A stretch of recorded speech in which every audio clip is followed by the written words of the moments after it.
श्री साईनाथ कथा शांतिदायक भवदवार्ता श्रोतया देतील श्रवणोल्हासता चित्तस्थिरता निजभक्ता कथा वदले परोपरीच्या व्यावहारिक उपदेशाच्या तैशाची सर्वांच्या अनुभवाच्या वर्माच्या निजकर्माच्या अपौरुषेय श्रुतिविख्यात जैशा असंख्य आख्यायिका विश्रुत तैशाची बाबा मधुर अर्थभरित अपरिमित सांगत ऐकता त्या सावधान इतर सुखे तृणासमान विरोनिजाय भूकतहान समाधान अंतरी कोणासी व्हावी ब्रह्म सायुज्यता अष्टांग योग प्रावीण्यता समाधी सुख निर्भरता होईल कथा परिसता या श्रवणार्थियांचे कर्मपाश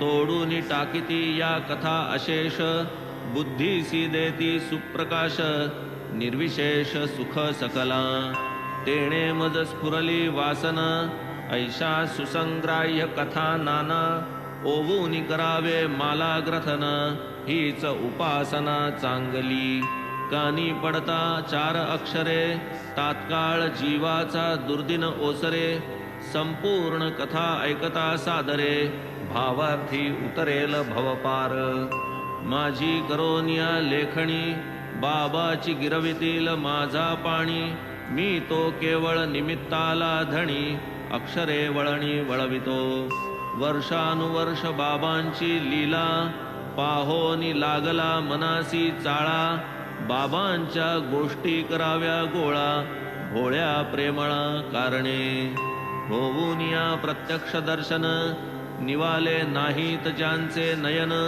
तयासी बाबांचे महात्म्य श्रवण पुण्य पावन घडावे कोणा सभाग्याची या मना वाचावयाची होईल कामना परमानंद होईल मना समाधान लाहेल तो ऐशी मनात उदेली वृत्ती माधवरावांचे कानावरती घातली परी साशंक चित्ती कैसे मजप्रती साधे हे वयासी उलटली वर्षे 60 बुद्धी ही नाठ वाहे सुनाट अशक्तपणे राहील खटपट पुरली वटवट तोंडाची ती तरी व्हावी साई प्रित्यर्थ साधेल काहीतरी परमार्थ इतरत्र होईल ती निरर्थ एतदर्थ हा यत्न अनुभव घेता दिवस राती वृत्तांत लिहावा आले चित्ती जयाच्या परिशीलने शांती मनासी विश्रांती लाभेल आत्मतृप्तीचे निसर्गोद्गार स्वानुभूतीचे अधिष्ठानावर बाबा उद्गारले वारंवार श्रोतया सादर करावे बहुत वदले ज्ञानकथा अनेका लाविले भजनपंथा तयांचा संग्रह करावा पुरता होईल गाथा साईंचा त्या त्या कथा जे सांगती सादर मने जे जे ऐकिती उभयांच्या मनासी विश्रांती पूर्ण शांती लाभेल ऐकता श्रीमुखींच्या कथा भक्त विसरतील देहव्यथा तयांचे ध्यान मनन करिता भवनिर्मुक्तता आपैसी श्री साई मुखींच्या वार्ता अमृता परिस रसभरिता परमानंद दाटेल परिसता काय मधुरता वानुमी ऐशिया कथा जो अदांभिकता आढळेल मज गाता वर्णिता वाटे तया पदरज धुळी लोळता मोक्ष हाता येईल तयांच्या गोष्टींची अलौकिक मांडण तैशीच शब्दा शब्दांची ठेवण परिसता तल्लीन श्रोतृगण सुख संपूर्ण सकळिका जैसे गोष्टी ऐकावया कान किंवा दर्शन घ्यावया नयन तैसेची मन होऊन या उन्मन सहज ध्यान लागावे गुरुमाऊली माझी जननी कथिती तियेच्या कथा ज्या जनी ऐकी जेती वदनो वदनी सादर श्रवणी साठवू त्या त्याची वारंवार आठवू साठवतील तितक्या साठवू प्रेम बंधनी त्या गाठवू मग लुटवू परस्पर यात माझे काहीची नाही, साई नाथांची प्रेरणाही. ते जैसे वदवितील काही, तैसे ते पाही मी वदे. मी वदे हाही अहंकार, साईची स्वये सूत्रधार. तोची वाचेचा प्रवर्तविणार, तरी ते वदणार मी कोण. मी पण समर्पिता पायांवर, सौख्य लाधेल अपरंपार. सकळ सुखाचा संसार, अहंकार गेलिया. ही वृत्ती उठाया अवसर, बाबांसी विचारू नाही धीर. आले माधवराव पायरीवर, तयांचे कानावर घातली. तेची वेळी माधवरावांनी, नाही तेथे दुसरे कोणी. ऐसाची प्रसंग साधुनी, बाबा लागून पुसियले. बाबा हे अण्णासाहेब म्हणती, आपुले चरित्र यथामती. लिहावे ऐसे येते चित्ती, आपुली अनुमती असलिया. मी तो केवळ भिकारी, फिरतो भिक्षेसी दारोदारी. ओली कोरडी भाजी भाकरी, खाऊनी गुजरी काळ मी. त्या माझी कथा कशाला, कारण होईल उपहासाला. ऐसे न म्हणा ह्या हिरियाला, कोंदणी जडविला पाहिजे. असो आपुली अनुज्ञा काय, लिहितील आपण असल्या सहाय. किंवा लिहवितील आपुलेची पाय, दूर अपाय दवडुनी. असता संतांची आशीर्वचने, तैची उपक्रम ग्रंथरचने. विना आपुल्या कृपावलोकने, निर्विघ्न लेखन चालेना. जाणोनी माझी या मनोगता, कृपा उपजली साई समर्था. म्हणती लहासील मनोरथा, पायी म्या माथा ठेविला. दिधला मज उदीचा प्रसाद, मस्तकी ठेविला हस्त वरद. साई सकल धर्म विशारद, भवापनोद भक्तांचा. ऐकोनी माधवरावांची प्रार्थना, साईंसी आली माझी करुणा. अधीर मनाच्या शांतवना, धैर्य प्रदाना आदरिले. भावार्थ जाणोनी माझे मनीचा, अनुज्ञापनी प्रवर्तली वाचा. कथा वार्तादी अनुभवांचा, संग्रह साचा करावा. दफ्तर ठेवा बरे आहे, त्याला माझे पूर्ण सहाय्ये. तो तर केवळ निमित्त पाहे, लिहावे माझे मीचिकी. माझी कथा मीच करावी, भक्तेच्छा मीच पुरवावी. तयाने अहम वृत्ती जिरवावी, निरवावी मी मम पदी. ऐसे वर्ते जो व्यवहारी, तया मी पूर्ण साह्य करी. हे कथाच काय सर्वतोपरी, तया घरी राबे मी. अहम वृत्ती जेव्हा मुरे, तेव्हा तयाचा ठावही नुरे. मीच मग मीपणे संचरे, माझ्याची करे लिहीन मी. ये बुद्धी जे कर्म आरंभिले, श्रवण मनन वा लेखन वहिले. ज्याचे त्याने चिते संपादिले, त्यास तो केले निमित्त. अवश्यमेव दफ्तर ठेवा, घरी दारी असा कुठेवा. वारंवार आठव ठेवा, होईल विसावा जीवासी. करिता माझिया कथांचे श्रवण, तयांचे कीर्तन आणि चिंतन. होईल मद भक्तीचे जनन, अविद्या निरसन रोकडे. जेथे भक्ती श्रद्धान्वित, तयाचा मी नित्यांकित. ये अर्थी न भावे शंकित, इतरत्र अप्राप्त मी सदा. सद्भावे या कथा परिसता, निष्ठा उपजेल श्रोतया चित्ता. सहज स्वानुभव स्वानंदता, सुखावस्था लाघेल. भक्तासी निजरूप ज्ञान, जीव शिवा समाधान. लक्षेल अलक्ष्य निर्गुण, चैतन्य घन प्रगटेल. ऐसे या मतकथांचे विंदान, याहूनी काय पाहिजे आन. हेच श्रुतीचे ध्येय संपूर्ण, भक्त संपन्न ये अर्थी. जेथे वादावादीची बुद्धी, तेथे अविद्या माया समृद्धी. नाही तेथे स्वहित शुद्धी, सदा दुर्बुद्धी कुतर्की. तो न आत्मज्ञानासी पात्र, तयासी ग्रासी अज्ञान मात्र. नाही तयासी इह परत्र, असुख सर्वत्र सर्वदा. नको स्वपक्ष स्थापन, नको परपक्ष निराकरण. नको पक्षद्वयात्मक विवरण, काय ते निष्कारण सायास. नको पक्षद्वयात्मक विवरण, होता या शब्दांचे स्मरण. पूर्वी श्रोतया दिधले अभिवचन, जाहली आठवण तयाची. मागा प्रथमाध्याय संपता, वचन दिधलेसे की श्रोता. हेमाड नामकरण कथा, आधी समजता सांगेन. कथेमध्ये ही आडकथा, परिसता ठरेल युक्तायुक्तता.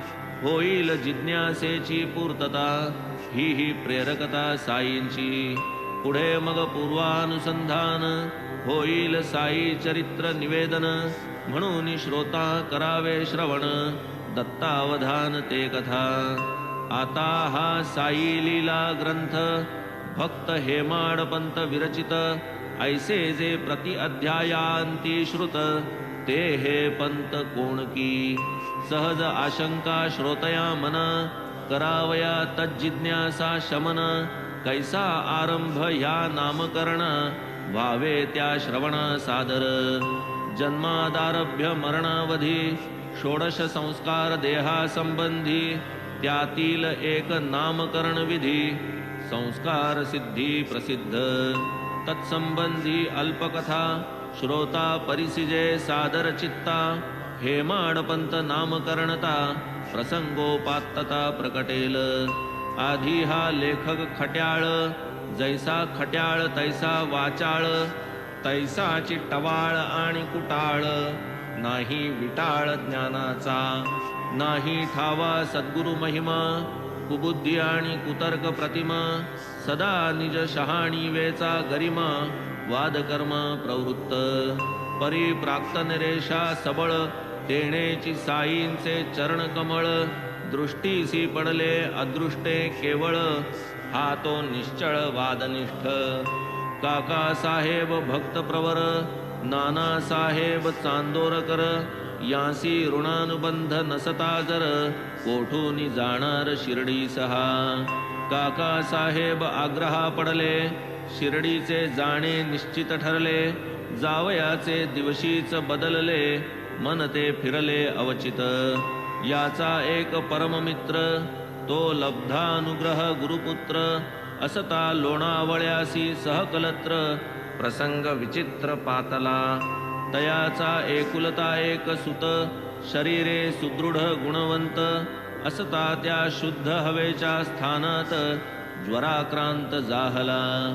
केले सकळ उपाय मानवी, जाहले दोरे उतारे दैवी. गुरुसी आणुनी सन्निध बैसवी, अखेर फसवी सुत त्याते. प्रसंग पाहून ऐसा बिकट, निवारावया दुर्धर संकट. गुरुसी बसविले पुत्रा निकट, ते सर्व फुकट जाहले. ऐसा हा संसार महाविचित्र, कोणाचा पुत्र कोणाचे कलत्र. प्राणीमात्राचे कर्मतंत्र, अदृष्ट सर्वत्र अनिवार. कानी पडता ही दुर्वार्ता, अति उद्विग्नता आली चित्ता. हीच काय गुरुची उपयुक्तता, पुत्र एकुलता राखवेन. प्रारब्ध कर्म प्राबल्यता, तीच साई दर्शनी शिथिलता. प्राप्त झाली या माझी या चित्ता, पडला मोडता गमनात.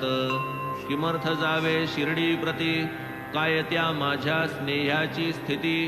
हाच ना लाभ गुरुचे संगती, गुरु काय करीती कर्मासी. असेल जे जे ललाटी लिहिले, ते तेच जरी होणार वहिले. मग ते गुरुवीण काय की अडले, जाणे ठेले शिर्डीचे. किमर्थ आपुले स्थान सोडा, कशासी गुरुचे मागे दौडा. सुखाचा जीव दुःखात पाडा, कवण्या चाडा कळेन. जैसे जैसे यदृच्छे घडे, ते ते भोगू सुखवा साकडे. काय जाऊन या गुरुच्याकडे, जरी होणारा पुढे चालेन. जैसे जयाचे अर्जित, नको म्हणता चालून येत. होणारा पुढे काहीही न चालत, नेले मज खेचीत शिर्डीसी. नाना साहेब प्रांताधिकारी, करू निघाले वसईची फेरी. ठाण्याहून दादरावरी, येऊनी विळभरी बैसले. मध्यंतरी एक तास, गाडी वसईची यावयास वाटले हा अवकाश लावू की कामास एकादिया जाहले मात्र ऐसी स्फूर्ती तोची आली दादरावरती गाडी एक केवळ वांदऱ्यापुरती ते मग बैसतीत येता गाडी निजस्थानी निरोप आला मज लागूनी मग मी भेट घेता तत्क्षणी चालली कहाणी शिर्डीची केव्हा निघणार साई दर्शन किमर्थ आळस शिर्डी गमन दीर्घसूत्रता का प्रस्थान निश्चिती मन का नाही पाहूनी नानांची आतुरता मीही शरमलो आपुले चित्ता परी मनाची झालेली चंचलता पूर्ण प्रांजळता निवेदिली त्यावरी मग नानांचा बोध कळकळीचा प्रेमळ शुद्ध परिसता शिर्डी गमनेच्छोदबोध अतिमोदप्रद जाहला तात्काळ निघतो घेतले वचन तेव्हाच नानांनी केले प्रयाण मग मीही मागे परतोन ठेविले प्रस्थान मुहूर्ती मग सर्व सामान आवरूनी सर्व निरव करूनी तेची दिवशी अस्तमानी शिर्डी लागून निघालो सायंकाळा पाठील मेल दादरावर उभी राहील जाणून दादरचेच भरले हशील तिकीट तेथील घेतले परी मी गाडीत जाऊन बसता वांद्रे स्टेशनी गाडी असता यवन एक गाडी सुटता अति चपळता आत ये तिकीट घेतले दादरपर्यंत तोच आरंभी कार्यविघात प्रथम ग्रासी मक्षिकापात तैसा डोकावत होता की सवे पाहून सर्व सामान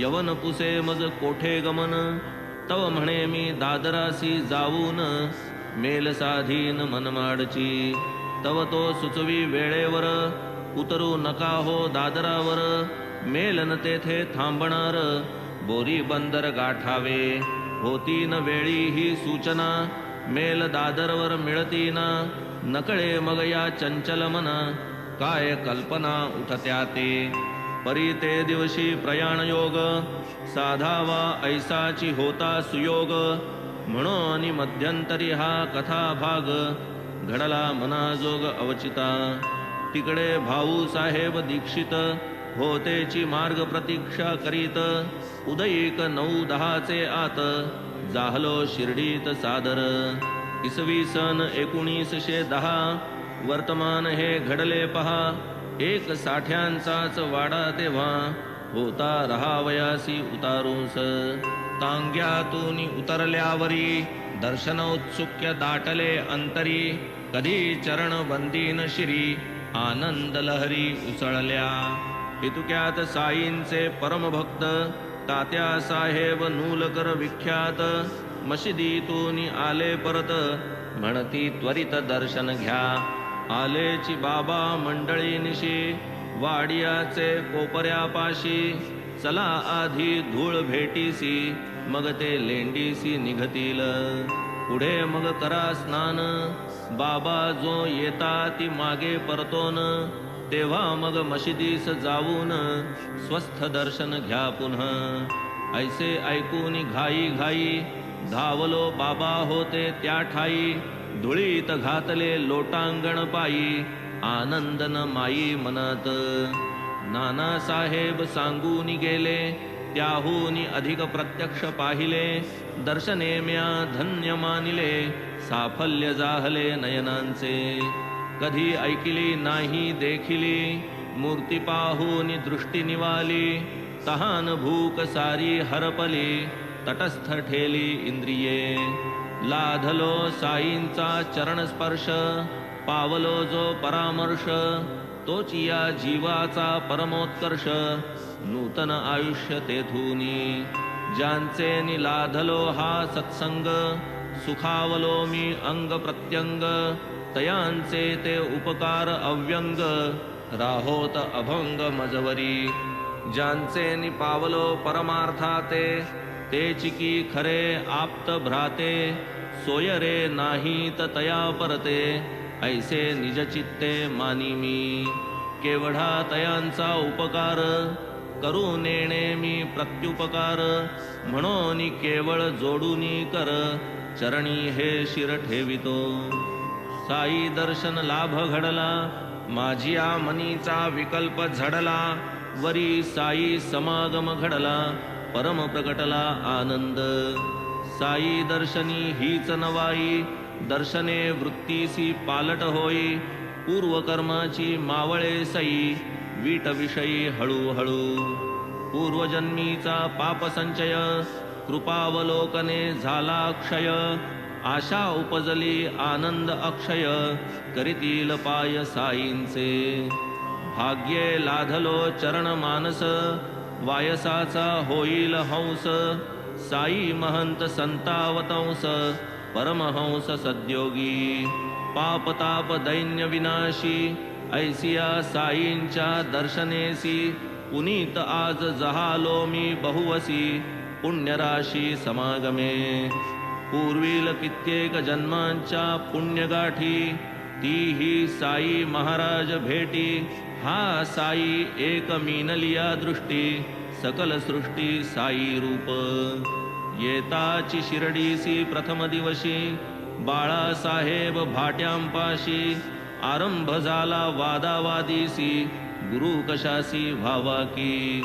बुडवूनी आपुली स्वतंत्रता, ओढूनी घ्यावी का परतंत्रता, जेथे निज कर्तव्य दक्षता, काय आवश्यकता गुरुची. ज्याचे त्यानेच केले पाहिजे, न करी त्यास गुरुने काय कीजे, न हालविता हात पाय जो निजे, तयासी दीजे काय कवणे. हाची माझा पक्ष उजू, प्रतिपक्षाची विरुद्ध बाजू, दुराग्रहाचाच तो तराजू, वाद माजून राहिला. अंगी दुर्धर देहाभिमान, तेणेच वादावादीचे जनन, अहंभावाची ही खूण, नाही त्या वीण वाद जगी. प्रतिपक्षाचे निश्चित मत, हो का पंडित वेद पारंगत, गुरु अनुग्रहा व्यतिरिक्त, पुस्तकी मुक्त केवळ तो.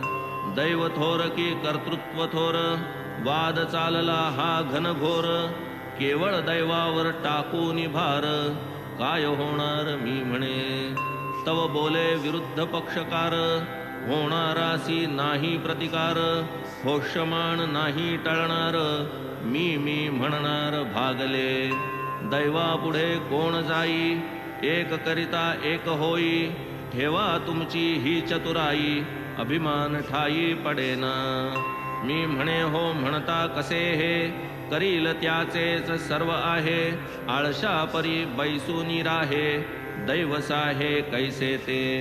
उद्धरेदात्मनात्मानं, गरजे स्वये स्मृतिवचन, त्याचा अनादर करून, तरुण जाणे अशक्य. हे ज्याचे त्यानेच करावे लागे, लागावे किमर्थ गुरुचे मागे, आपण असल्या विण जागे, गुरुने भागे कैसेनी. आपुली सदसद विचार बुद्धी, आपुले साधन चित्तशुद्धी, ते जुगारुनी जो कुबुद्धी, गुरु काय सिद्धी देई त्या. या वादाचा अंत नाही, निष्पन्न काही जाहले नाही, चित्त स्वास्थ्यास अंतरलो पाही, हेची कमाई म्या केली. ऐसा वाद घालिता घालिता, कोणीही ना तिळभर थकता, ऐशा दोन घटका लोटता, वाद आटपता घेतला. पुढे मंडळी समवेत, आम्ही जातो जो मशिदीत, बाबा काका साहेबां प्रत, परिसा पुसत काय ते. काय चालले होते वाड्यात, वाद कशाचा होता भांडत, काय म्हणाले हे हेमाडपंत, मजकडे पाहत बोलले. वाड्यापासून मशिदीपर्यंत मध्यंतरी अंतर बहुत, बाबांसी कळले कैसे हे वृत्त, आश्चर्यचकित मी मनी. असो ऐसा मी वाग्बाणहत, जाहलो निशब्द लज्जावनत, पहिल्याच भेटीसी की हे अनुचित, घडले अविहित मज करवी. हे हेमाडपंत नामकरण, प्रातःकालीचा वाद या कारण, तेणेची बाबांसी हेमाड स्मरण, मनी मी खूण बांधिली. देवगिरीचे राजे यादव, हे चिते दौलताबादीचे जाधव, 13वे शतकी राज्यवैभव, वाढविले गौरव महाराष्ट्राचे. प्रौढ प्रताप चक्रवर्ती, महादेव नामा भूपती, पुतण्या तयाचा पुण्यकीर्ती, विक्रमे प्रख्याती पावला. तोही यदुवंश चूडामणी, रामराजा राजाग्रणी, मंत्री या उभयतांचा बहुगुणी, सर्वलक्षणी हेमाद्री. तो धर्मशास्त्र ग्रंथकार, ब्रह्मवृंदार्थ परम उदार, आचार व्यवस्था संगतवार, आरंभी रचणार हेमाद्री. व्रत दान तीर्थ मोक्ष खाणी, नामे चतुर्वर्ग चिंतामणी, ग्रंथ रचिला हेमाद्रींनी, विख्यात करणी तयांची. गीर्वाण भाषेत हेमाद्रीपंत, तोची प्राकृती हेमाडपंत, मुत्सद्दी राजकारण निष्णात, होता विख्यात ते काळी. परी तो वत्समी भारद्वाज गोत्री, तो पंचमी 3 प्रवरी, तो यजुर मी ऋग्वेदाधिकारी, तो धर्मशास्त्री मी मूढ, तो माध्यंदिन मी शाकल, तो धर्मज्ञ मी बाष्कल, तो पंडित मी मूर्ख अकुशल, कामज पोकळ ही पदवी. तो राजकारण धुरंधर मुत्सद्दी, मी अल्पमती मंदबुद्धी, त्याची राज्य प्रशस्ती प्रसिद्धी, ओवी साधी मजन करवे. तो ग्रंथकार कलाभिज्ञ, मी तो ऐसा ठोंबा अज्ञ, तो धर्मशास्त्र विशारद सूज्ञ, मी अल्पप्रज्ञ हा ऐसा. तयाचा लेखन कल्पतरू, नाना चित्रकाव्यांचा आकरू, मी हे ऐसे बाबांचे लेकरू, येई न करू ओवीही. गोरा चोखा सावता माळी, निवृत्ती ज्ञानोबा नामादी सगळी, भागवत धर्म प्रवर्तक मंडळी, उदयासी आली ये काळी. पंडित बोपदेव विद्वन्मणी, चमके जयाचे सभांगणी, तेथेची हेमाडपंत राजकारणी, ख्याती गुणिगणी जयाची. तेथून पुढे उत्तरेहूनी, उतरल्या या देशी फौजा यावनी, जिकडे तिकडे मुसलमानी, अंमल दक्षिणी मावळला. उगाच ना या पदवीचे दान, चतुराईचा हा सन्मान, वादावादी वरी हा वागबाण, अभिमान खंडन भावया. होऊनी अर्ध्या हळकुंडे पिवळे, उगीच योग्यते वीण जो बरळे, तया माझिये उघडिले डोळे, घालूनी वेळेवर अंजन. असो ऐसे हे पूर्वोक्त लक्षण, साई मुखोदित विलक्षण, प्रसंगोचित सार्थ नामकरण, ते म्या भूषण मानिले. की यातून मज लाधो शिक्षण, वादावादी हे कुलक्षण, स्पर्शो न मज एकही क्षण, परम अकल्याणकारी ते. गळून जावा वादाभिमान, एतदर्थ हे अभिधान, जेणे आमरण रहावे भान, नित्य निरभिमान असावे. राम दाशरथी देव अवतारी, पूर्ण ज्ञानी विश्वासी तारी, अखिल ऋषिगण मानस विहारी, चरणधरी वसिष्ठाचे. कृष्ण परब्रह्माचे रूपडे, तयासही गुरु करणे पडे, सांदीपनीच्या गृहीला कडे, सोसूनी साकडे वाहिली. तेथे माझी काय मात, वादावादी करावी किमर्थ, गुरुविण ज्ञान वा परमार्थ, नाही हा शास्त्रार्थ दृढ केला. वादावादी नाही बरी, नको कुणाची बरोबरी, नसता श्रद्धा आणि सबुरी, परमार्थ तिळभरी साधेना. हेही पुढे आले अनुभवा, ये रीती या नाम गौरवा, प्रेम पुरस्सर निज सद्भावा, शुद्ध स्वभावा आदरिले. आता असो हे कथानक, स्वपक्ष परपक्ष विच्छेदक, वाद प्रवाद निवर्तक, सर्वासही बोधक समसाम्य. असो ऐसे हे ग्रंथ प्रयोजन, अधिकारी अनुबंधन दर्शन, ग्रंथकाराचे नामकरण, कथन श्रवण करविले. पुरे आता हा अध्याय विस्तार, हेमाड साई चरणी सादर, पुढे यथानुक्रम कथा सविस्तर श्रवण तत्पर भावेजी। साईची आपुली सुख संपत्ती, साईचा आपुली सुख संवित्ती, साईचा आपुली परमनिवृत्ती, अंतिमगती श्री साई। साई कृपेची या कारणे, साई चरित्र श्रवण करणे, तेणेची दुस्तर भवभय तरणे, कलिमल हरणे निर्मूल। स्वस्ति श्री संत सज्जन प्रेरिते, भक्त हेमाडपंत विरचिते, श्री साई समर्थ सच्चरिते, कथा प्रयोजन नामकरणं नाम द्वितीयोऽध्यायः संपूर्णः। श्री सद्गुरु साईनाथ अर्पणमस्तु। शुभं भवतु। श्री सच्चिदानंद सद्गुरु साईनाथ महाराज की जय।